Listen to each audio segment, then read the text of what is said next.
दोबारा बना लें। हाँ जी, क्लियर है बेटा? ये कोई दिक्कत, कोई प्रॉब्लम?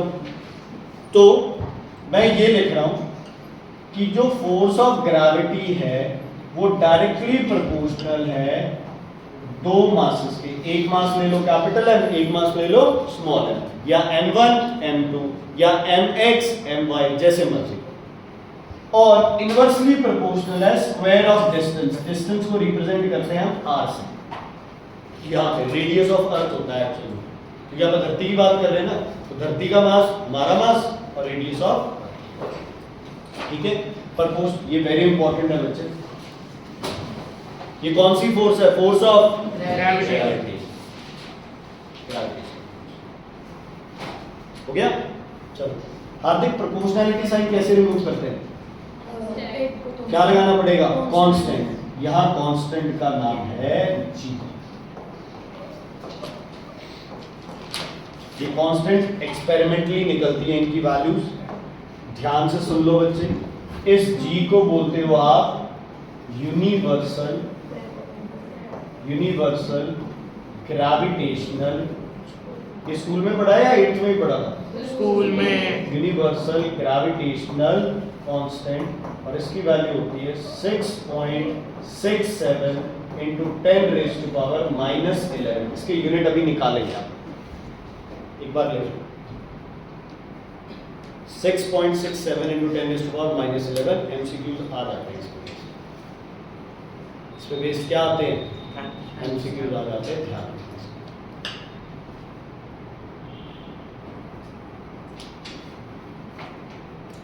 ठीक है बच्चे, आगे बढ़े।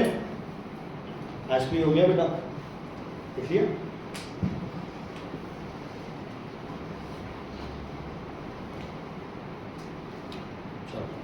ध्यान से सुनना।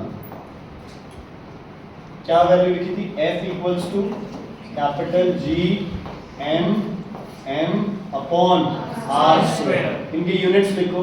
फोर्स का यूनिट न्यूटन, G को as it is. Chirag mass का यूनिट kg, दूसरे मास का यूनिट kg, डिस्टेंस का यूनिट मीटर और इसका स्क्वायर। तो क्या बनेगा? जी का यूनिट बता दो जल्दी। न्यूटन मीटर स्क्वायर पर केजी स्क्वायर, या फिर केजी रेज़्ड टू पावर -2। ये बहुत जरूरी है बच्चे। अब जो वैल्यू लिखी थी उसके साथ यूनिट लिखो। ये बहुत इंपॉर्टेंट है, इसका यूनिट या इसकी वैल्यू। एक क्वेश्चन पक्का आएगा, टेस्ट में भी डालूंगा मैं, 100% डालूंगा टेस्ट में।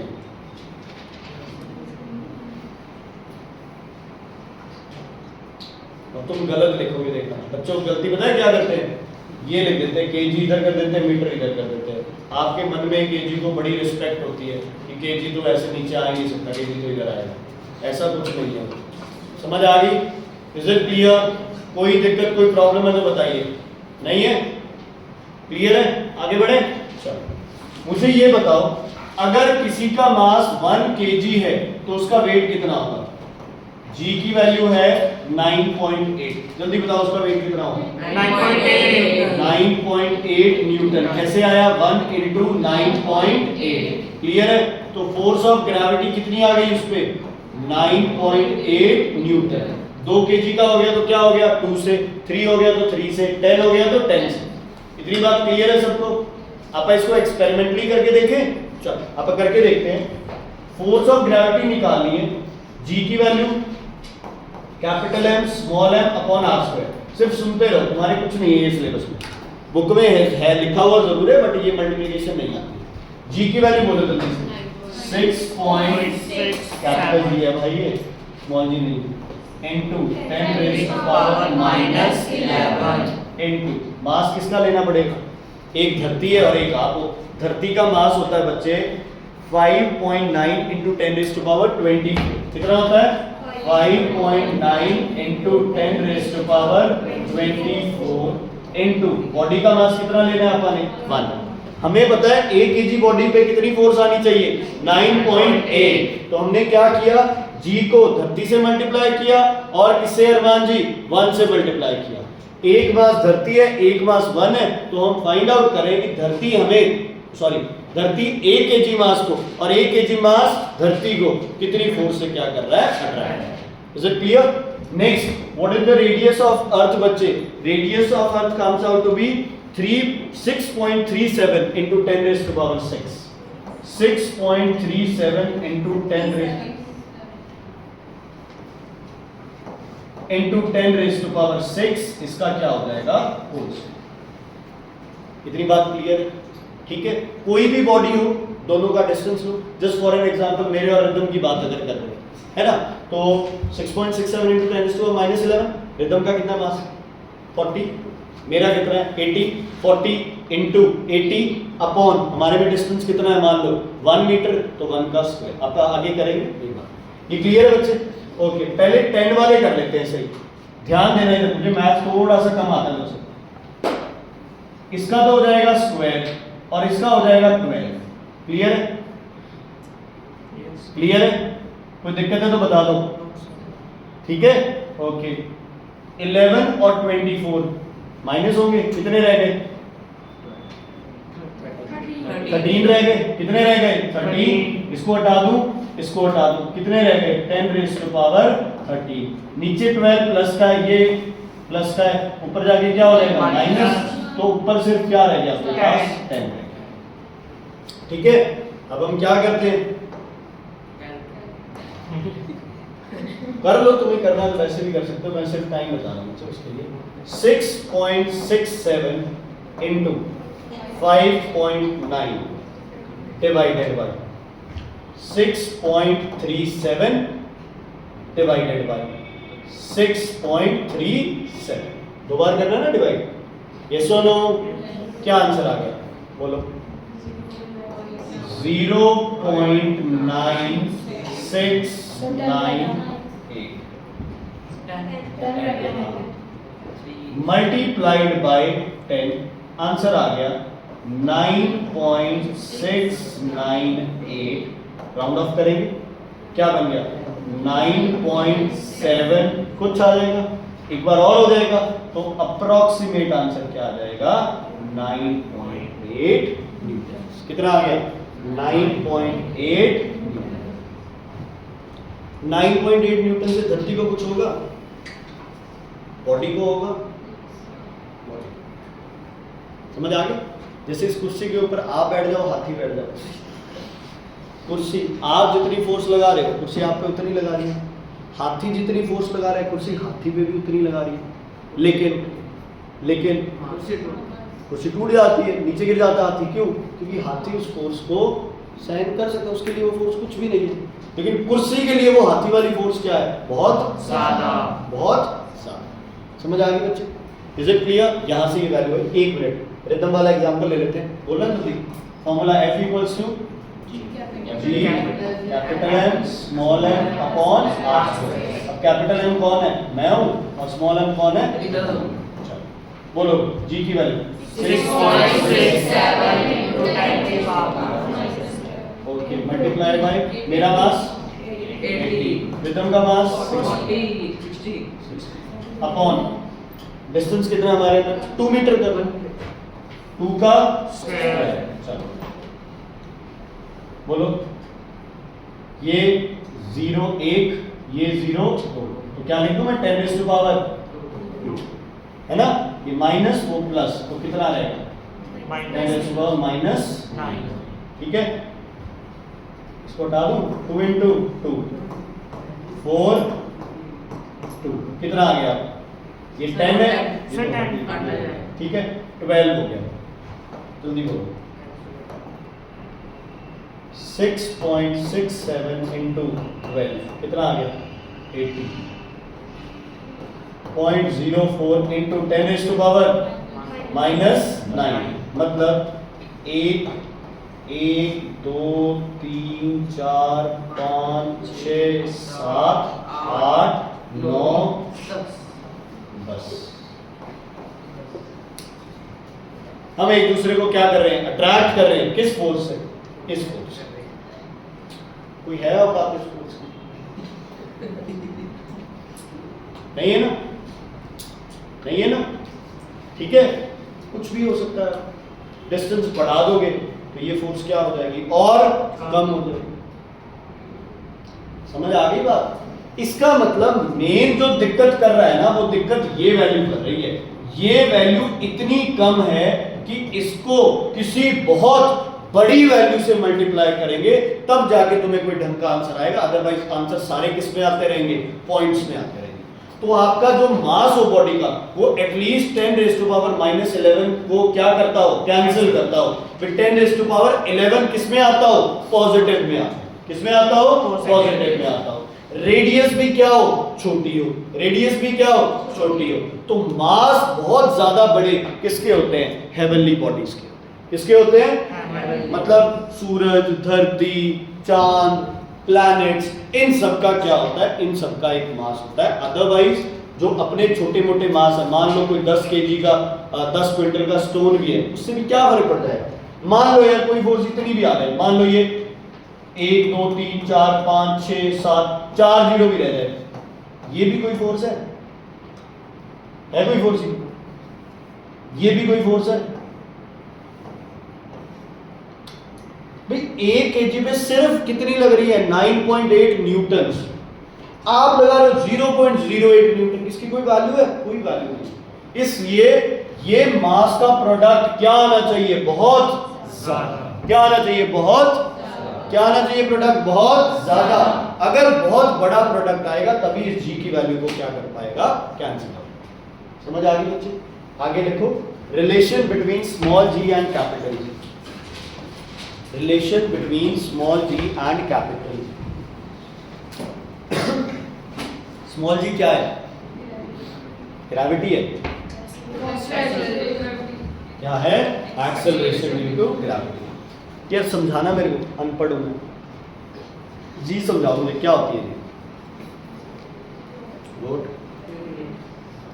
बताओ मुझे, एक्सेलरेशन ड्यू टू ग्रेविटी समझाना है, मुझे कुछ नहीं पता, प्रैक्टिकली समझाओ। समझाओ ऐश्वी, हाई फीस दे दूंगा, समझा तो दो।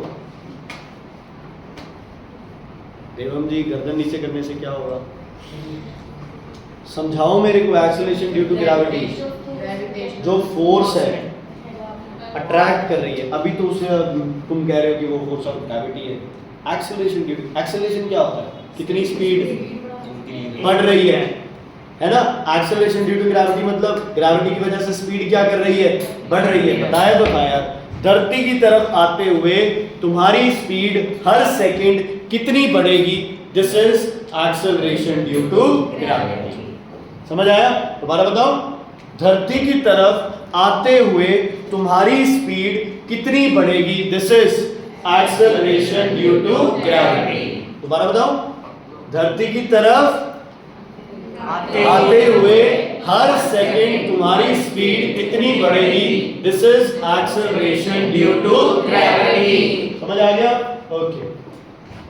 Force of gravity is capital G capital M small m upon r square. यही है। अगर आप बात कर रहे हो अर्थ की, F का फॉर्मूला क्या होता है वैसे, m इंटू a, लेकिन ग्रेविटी की बात कर रहे हो तो क्या हो जाएगा, m इंटू जी।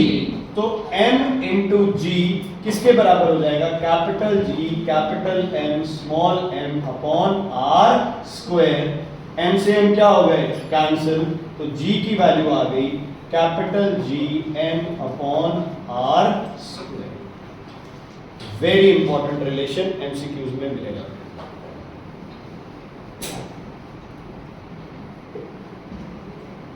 एक वो वाला क्वेश्चन पक्का होगा, इक्वेटर पे ज्यादा होती है या पोल्स पे ज्यादा होती है। ठीक है,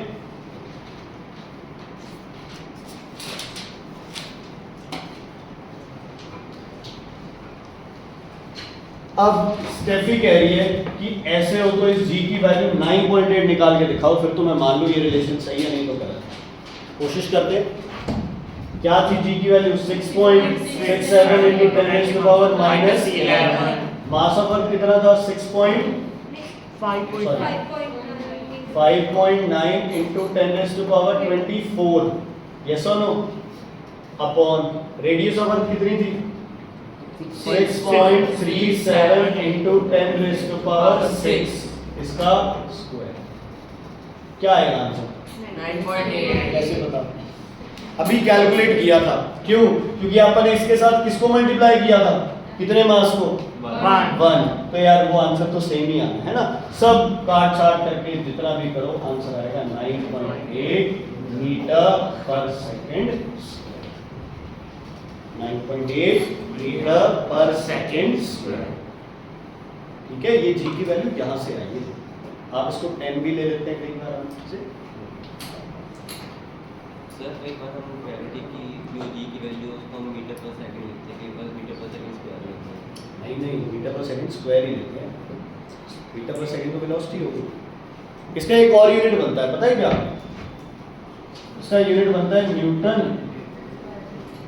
पर केजी। कैसे बनेगा ये? फोर्स का फॉर्मूला क्या होता है? F equals to m into G. m यहाँ नीचे आ जाएगा तो g की वैल्यू रह जाएगी न्यूटन पर केजी। न्यूटन पर केजी लिखा। ठीक है बच्चे, क्लियर है? इस लॉ का क्या लॉजिक है? इस ग्रेविटी की वजह से तुम्हें क्या पता चलता है? वेट। चलो, और धरती सूरज के अराउंड घूम रही है किस फोर्स की वजह से? Force of gravity. तो इसकी एप्लीकेशन लिख लो। एप्लीकेशन इसकी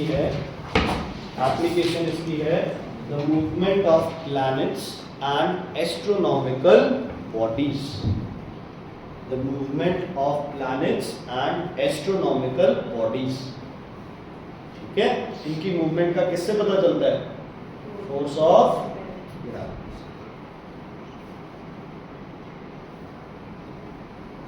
ठीक है, कुछ वैसे रिलेशंस है अगर याद रखना हो तो। धरती की जो मून की जो ग्रेविटी है, फोर्स ऑफ ये एक्सेलरेशन ड्यू टू ग्रेविटी, ये धरती की क्या होती है बच्चे? 1/6 होती है। तो जितना आपका वेट धरती पे है, मून पे आपका वेट क्या हो जाएगा? 1/6 कम हो जाएगा। ठीक है,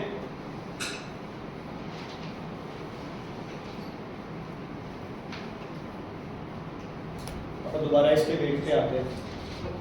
क्या था इसका मास कन्वर का? 60 kg। और ये क्या था? 5 शायद 88। I don't remember Newton. अब पता है क्या है, बार बार 9.8 से मल्टीप्लाई करना बड़ा औखा लगता है ना। तो क्या किया गया, एक ऐसा यूनिट दे दिया गया, इसको लिख दिया गया 60 kgf। तो जब kgf लिखा ना तो ये बता दिया गया कि kgf का मतलब है हर बार इसको इससे मल्टीप्लाई करना है 9.8 से। अगर आपको आंसर किस में चाहिए? न्यूटन से। g से मल्टीप्लाई करना। जैसे AMU का मतलब पता है ना कि उसको किसके मास से मल्टीप्लाई करना है? एक प्रोटॉन के मास से मल्टीप्लाई करना। कोई अगर ज़्यादा हो, कह दे AMU में नहीं, मुझे तो ग्राम में चाहिए आंसर, तो उसे किससे मल्टीप्लाई कर दो? 1.6 इंटू 10⁻⁻26 है ना, 27 अगर kg करें। तो यहाँ कोई बोले कि मुझे kgf नहीं, मुझे तो ऐसा ही सिस्टम में चाहिए, तो आप कह दो कोई बात नहीं, मैं इसको किससे मल्टीप्लाई कर देता हूँ? g से। तो आपका वेट पूछूं तो kg में नहीं बताना, किस में बताना है? kgf। तो आप ये कह सकते हो my mass is 60 kg but my weight is 60 kgf। और अगर ऐसा ही बोलूं तो किस में चेंज करना पड़ेगा? न्यूटन। ठीक है बच्चे, क्लियर है? kgf को बोलते हैं क्या? Kilogram force. It is gravitational unit of force। gravitational unit of force। एक kgf में कितने न्यूटन होंगे बताओ? शुभम, kgf से न्यूटन करने के लिए किससे मल्टीप्लाई करेगा? 10 से। 9.8 से। सही बोला, 9.8। kgf को न्यूटन में करने के लिए किससे मल्टीप्लाई करेंगे?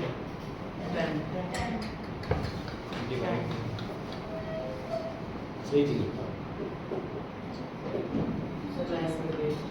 छुट्टी 15 कर दूंगा। 9.9। कोई 15 तक नहीं, पहले ही बोल दिया था ना आंसर। वेरी गुड दीदी। किससे मल्टीप्लाई करेंगे बेटा? g से। समझ आ गई? किससे मल्टीप्लाई करोगे? g से। और धरती पे g की वैल्यू क्या होती है? 9.8। तो 1 kgf equals to 9.8 newtons. Very important, very important. 1 kgf equals to 9.8 newtons. Clear है? कोई दिक्कत नहीं? चलो अब लगाओ दिमाग और मुझे बताओ 1 ग्राम फोर्स में कितने डाइन होंगे? सॉल्व कर लो। केजीएफ को भी ग्राम फोर्स में कर लो, न्यूटन को डाइन में कर लो, आंसर आ जाएगा। करो करो करो भाई करो।